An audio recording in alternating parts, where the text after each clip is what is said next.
2013. godina. Ajmo sad.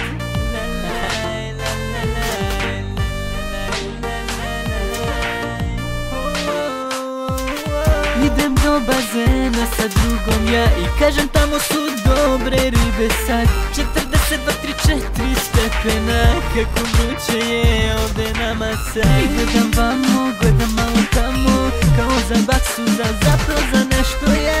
I evo mene, pao sam u vodu, a problem je što uopšte ne znam da plivam. Pa evo mene sada, gušim se, brate, topim se za malo da umrem. Kad vidim neko skače, spašava me, otvaram oči kad ono moja bivša je. A ona bum, pukne meni šamare. Ja kažem šta ti je, kaže da ustaneš. Ti nisi normalna, beži sad od mene. Vidiš da živ sam, nije mi ništa ne. Nije ni prošlo ni 15 minuta, taman seo sam da se odmorim ja. Jedna devojka bila iza mene, znam kad ona dođe i upije mi šamar. I pitam druga šta im je danas, šta su navalili na mene, ne znam ne. A on budala sedi i smeje se, kaže brate objasnit ću ti sve. Kaže ja sam slučajno je piknuo, a ona misli da si ti pa si dobio.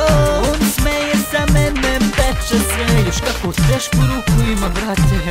Odlučio sam da više ne mrdam, sedim ovdje i slušam se sam. Za pola sata idem kod kuće ja, jer danas nije brate moj dan. Dopisujem se na fonu sa devojkom, kaže dolazim, budi tu.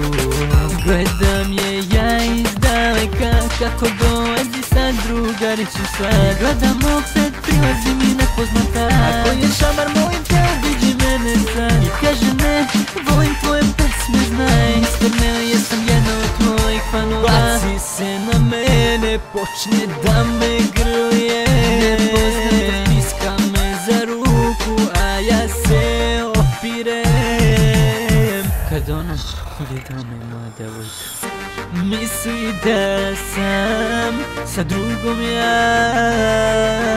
Prilazi mi moja devojka, kaže ja i ti smo gotovi, više ne mogu sa tobom ja. Stani samo da ti objasnim, nisam ja ništa kriv sam. Kaže ja i ti smo gotovi, više ne mogu sa tobom ja. Stani samo da ti objasnim, nisam ništa ja kriv sam. Zva šamara sam dobri, ode mi devojka. Nije mi danas uopšte moj dan. Na pazi više.